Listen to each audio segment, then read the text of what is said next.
Three, two, one. Hello, ladies and gentlemen, and welcome back to another exciting interview here again with director Asif Akbar. Um, Once again, so thank you for coming back to the show. It's a pleasure. How are you doing today? Good, David. Thank you for having me. How are you doing? Not too bad. Same old, same old. So, why don't we go into who you are and a little bit about how you got into filmmaking, for starters? Well, I've been making movies since I was a lot younger. It's been going on almost 20 years. I'm young right now, but started really young. And just recently, over the last few years, I've been really, um, getting more and more involved in the mainstream movies and leveling up in the independent world, and have had the pleasure of working with a lot of great talent and a lot of great people in the industry. Hey, there we Oh, have a guest, we another guest yes, that we I have a see here. spectator. Kitty cat. Hey, Diego. Sorry, I tried to get him out, but over here, buddy. But go ahead. No, so as I was saying, I've been blessed to have a great group of people that's been, part of the team for the last few years, where we've been just making movies one after another and leveling up to work with some great talents in the industry, from top actors to top crew. And, I've been very blessed to be able to tell my stories, and be able to, you know, have the freedom, even as an Definitely. independent filmmaker, to make some bold, choices and telling certain stories and experimenting as we level up in this whole creative world of filmmaking. Okay. Well, where do you hail from, by the way? Well, I grew up in Cleveland, Ohio, but originally I'm from, and my family's from Bangladesh. And I moved to Los Angeles when I was 18. Lived there for a long time, and then just recently, during the pandemic in 2020, I relocated to Las Vegas, and so I work all over now.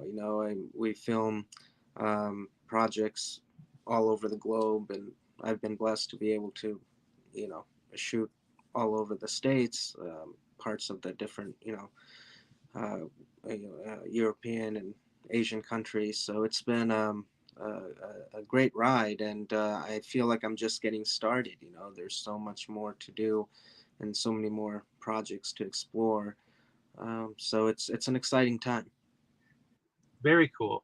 And I think the last time that we had actually spoke, you were just about to get into a project called The Commando. Um, now, I was working with Mickey Rourke and the cast of The Commando, and where exactly did you end up filming that project? So the Commando is a fun project, but it was a really fast project. It like kind of came and went, before I could even think. Blink. And we actually shot that during the pandemic in October of 2020 in New Mexico, in Okay. Albuquerque, New Mexico. And that project just kind of came together very fast. At that time, I was actually in pre-production of MR9, which I ended up shooting last year. But MR9 was a bigger project, shooting in different locations in different parts of the world. So with the pandemic and everything, that got delayed, and we had a slot to kind of put Commando in fast gear and get that going, and that thing kind of came together within Yeah, from what probably I a month or two. understand, Yeah. the pandemic actually like messed up a lot of filmmakers' way of doing things. How did it affect your work? Were you able to adapt? Yes, well, that's the key word, what you just said, adapt. And we had to figure out a way to adapt and work with it and work through it. It was a rough time for a lot of people, and there was a lot of changes really fast. And the key thing was to be able to adapt with the situation and the environment, and obviously, putting safety first, and always being ahead of safety measures. Like when we were filming, there were still a lot of rules and regulations being explored, and trying it, there were a lot of trial and errors obviously during that time that was just fresh off into the pandemic. But the work didn't really stop everywhere, at all times. There were opportunities for us to be able to creatively work with a good team to be able to get some of these projects through, um, under rougher conditions. But again, we had to adapt, and the show had to go on, and we were able to complete, some projects throughout that time, that now is starting to all come out. I mean, the Commando just came out last January, and it had a decent limited theatrical run in the states and played all over the world. It was on all the airlines, and a lot of people have seen it. It was on Hulu. It was in the top, number one charts there, and so it had a good run. And right now, like Mojave Diamonds, that just released this past week. We shot that last January, and Okay. that was through the pandemic, and we had some, issues that we had to deal with through, shooting conditions at that time as well. But um, overall, it's been pretty good. But again, we had to adapt to be able to work through it. So how long was your shoot for the Commando?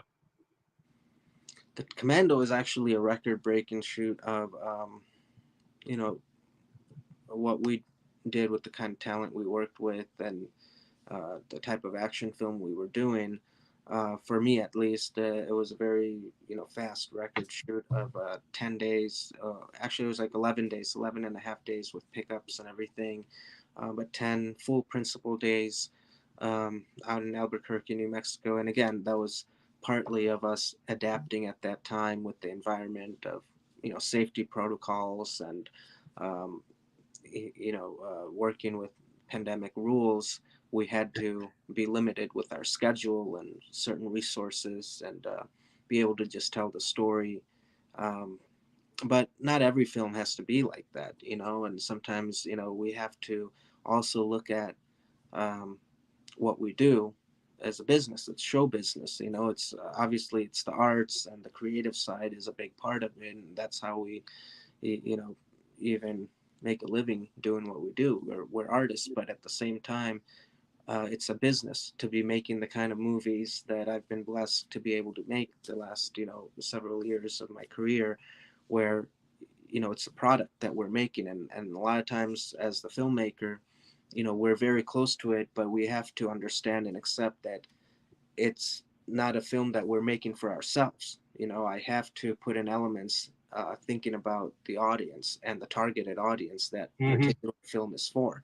And I've been blessed to be able to make all kinds of films, different genres, different types, different levels, to where the key for me is to approach every film differently, and to understand the audience I'm making that film for and what kind of film I'm making. Not every film is targeted to win Oscars or get, great critical reviews and make a lot of money. Sometimes, there's always thresholds with the level of films and the budgets that we have to work with, and also the type of distribution. So it's always targeted, you know, um, with an audience in mind, and I try to stay true to that. And there's different films that I have to pay different, attention and focus to, um, depending on the level of film it is and the targeted audience it is. So Definitely. at the end of the day, it's a product that we're delivering for a targeted audience and a buyer that has their market.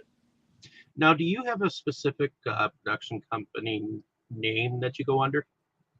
I work independently with several different companies. I also recently, with my partners, Air Panther and Snow, have opened up a post facility and post production company in Las Vegas called the Film Post. And then I also have another company that does sales and distribution. Um, and so there's, and then others that do productions. So I've been, able to work with several different companies and some of my own in Okay. co-productions to do the different productions that we do. Yeah, I wasn't sure if you like went under your own production company or if you like just worked with other companies. So, um, if you had a favorite scene from the Commando before we move on, what would you take from the film or have you seen the film? Um, Commando, I mean that was such a fast shoot, and we had so many, you know, short good moments. I mean, there's several I would say, but I mean, definitely working with Mickey Rourke and the scenes where it was Mickey, Michael J. White, and Cowboy Cerrone, and that whole group together. Just that energy in the room was really cool. Everyone was very positive, friendly, driven to have fun and do a good job, and what we had to do with the resources and time we had to do it in, and so it was a nice, positive, friendly environment. Uh, for that, like even that moment where all those stars were together and the crew and the principal, cast and crew were all just driven to get this done with some of the limitations that we were working with and being able to adapt all together. The cast and crew, um, they all made it happen with me. Of course, we were the team that were able to adapt through those, pandemic times to be able to take on some challenges. And without the actors' cooperation, with some of those scenes, it would have been much, much harder, and we may have not been able to complete the film. So Definitely. yeah, there's some good moments there for sure. But I would say the scenes with Mickey and Michael J. White, those are pretty fun. Okay. Um, and then next you got into three projects: Starfucker. I'm assuming Project Legion and The Weapon. Uh, Yeah, those are so I also produce, from being a director, I've actually, been involved in a lot of productions as a producer in, from different capacities. And that one was, all three of them are actually films that I just helped produce, with friends and helped friends out. So I wasn't as hands-on involved in those as I am with obviously the ones I direct and produce, and there are some that I'm more hands-on producers on, but those three were actually films that I helped produce. Some of my friends and colleagues. okay. Well, let's get into Mojave Diamonds a little bit. What's the story about from the start? How did you go about finding your cast, and how was it? Mojave Diamonds was actually a kind of an unusual, situation. That again was another fast-paced production. Came together really fast during the pandemic. Um, and it's a straightforward action film that I tried to kind of pay homage to the old 80s 90s action films that we kind of grew up watching, kind of a little over the top, mixed in with some comedy here and there, sprinkled through with some just action, and seeing some real life badass athletes turned actors kicking ass, and the movie was actually kind of written for these the cast that we had with the MMA fighters, and Cowboy Cerrone, who I've worked with on a few different films now, and he's made a great transition from, his MMA career to, um, transitioning into an actor and now leading actor, and then Chael Sonnen. He has a great, personality and fan base, and then of course with Quentin, Rampage Jackson.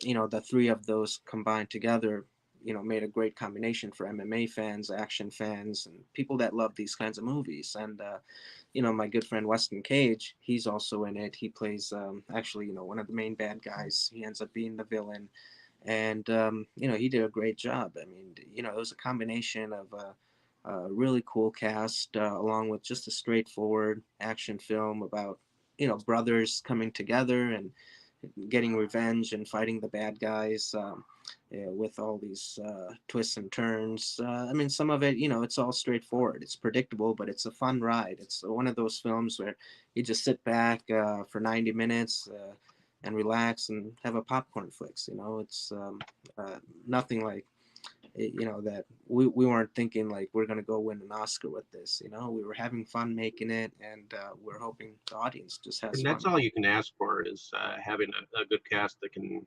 have fun while you're doing the film. Yeah, And and everyone were friends, and so it had some really cool moments in it, that I think just worked because of, again, the positive energy that we had, surrounding the project. And what was your favorite location on set on Mojave Desert? um, for Mojave Diamonds, my favorite set location would be this mansion that we shot in. It was just unique. It was a cool mansion here in Vegas, and I guess there's been several films that's been shot there now since, because it's just a unique property. The way it's been designed, it's like a custom made castle type looking mansion, which you'll see. It's at the end of the movie, it's the main villain's mansion, but it just had great character in it. And I remember just being in it, shooting in it. It was like shooting in a museum. And then we did a lot of cool action scenes in there, shooting, shoot up scenes, and just we had a good time all over. There were a lot of diverse different locations in Mojave, and the desert stuff was really cool. But um, I would say that mansion was cool, and then also the caves and in the desert where we were. They were really out in the Mojave Desert. So how hands-on are you editing wise behind some of your films? Some of them I edit myself, and then I have an editing partner as well, RJ Cooper, who's been editing several films with me as well. And but I'm hands on. I shoot to edit. That's the kind of directing style I approach, um, especially with these kinds of films where I'm very hands on from production to post production as well. And that's just one of the ways I've been trained up. I used to work as an editor. I worked as a DP early on in my career. I even worked as an actor, starting off, and then all those helped in combination to me becoming a director and even a producer. So it all goes hand in hand. You don't have to be the best in all of it, but at least if you can understand it, um, then it all helps. Especially being a director. And honestly, before you go into what got into filmmaking, you got inspired by someone by being a film watcher. Who would have been like maybe your inspiration when you go into um, you know creating a production, creating stories? Who do you look up to? Um, well, I look up to a lot of people.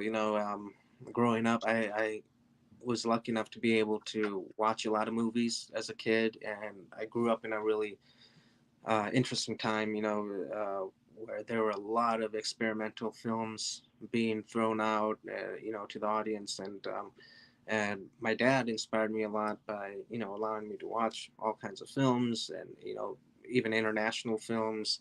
And he was a producer too, and he loved movies, and so that inspired me to really, take a look at, um, it being a possibility from his encouragement. And also it's not stereotypical for us growing up, especially even in Ohio and coming from where I am, like to pursue a career in show business or any of this. So my dad kind of helped me you know have that open mind. And then obviously I had a lot of heroes like Charlie Chaplin, and some great, filmmakers from the beginning of, the film time to even now. Like, I admire a lot of different filmmakers that are innovators as well, that have contributed something new um, to the world of filmmaking, and always just, creatively leveling up, challenging themselves to, push the boundaries and to do something they haven't done before. And that's kind of like the approach I've been taking over the last 20 years as I've been leveling up. I'd like to say, as a filmmaker, where I've made, movies where with my own handy cam with friends, and, to, now making movies with big budgets, and with a big, union crew and all that, with Academy Award winning actors. It's all about leveling up and challenging yourself and pushing the boundaries, and it's all a dream. We chase a dream. We all want to do it, and we all have this dream that we're and goals that we're working towards. um, but you have to be able to take the risks and push yourself, challenge yourself to, break through the barriers. And that's how I've, been able to kind of move forward, is always challenging myself, even if I know I haven't done it before, or maybe I can't do it. You have to throw yourself there, because we signed up for a risk career. Being an athlete or being a filmmaker or an artist, there's no guarantee in any of it. That's why it's an unusual career to pursue and be in. So if you're going to do it and be in it, you got to be in it all in 100%, and make sure your family and surrounding friends and family are understanding of. Definitely, you certainly need the support to Yeah, because enable it's to an do this kind unusual world we work in. of. So yeah, but it's all about balance. You have to keep a balance as well with reality, and the fantasy world we work in, to make reality, obviously, and then having a family, and just it's all about balance in life. So, are there any other projects that you're working on now that Mojave has come out? Yeah, I just wrapped up post production on Skeletons in the Closet. That's with Terrence Howard and Cuba Gooding Jr. That's a horror film that I Ooh, directed and produced as well. And then after that, I wrapped up Memoir 9, which is currently wrapping up post production. That was with Frank Grillo, Michael J. White, ABM Shumon, another like international spy thriller. And I just wrapped production on Boneyard with Mel Gibson and 50 Cent, that I also directed as well. And that's in ooh, post production nice. now. So Working I've with been some keeping busy. controversial people there. With Mel Gibson, how was working with him? Oh, I mean, he's a legend, and icon, and uh, as you would expect. I mean, it's you learn a lot by working with those kinds of actors and talent, and it was a blessing. And I think the movie, again, it was another level up to where, I think, people will enjoy it. It's made for a Mel Gibson film. Okay, well, I think that's all the time that we have for today.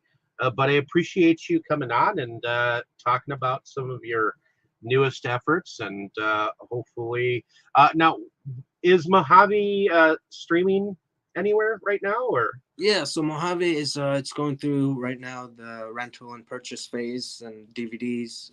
So online it's on VOD, different digital platforms where you can buy or rent, and then obviously the DVDs are out. And then after this phase, hopefully in the next few months or so, it'll go on streaming, and then it'll be available, all in different territories around the world as well. So right now it's for rental and purchase only.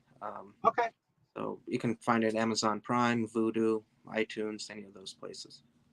Very cool. Well, thank you so much for your time and being able to come on again. And hopefully, after another couple of films, you'll be able to come back and we'll chat some more. So, All right. Thank um, you, David. I appreciate it. and you have a great day. You too. How's the weather over there for you? Here it's again to be sunny and warm. Summer is about to start, I guess. Well, you try to have a good afternoon, and I look forward to checking out some of your newest endeavors. So, Thank Um, you, David. I Have a had a great blast day. again. Bye bye.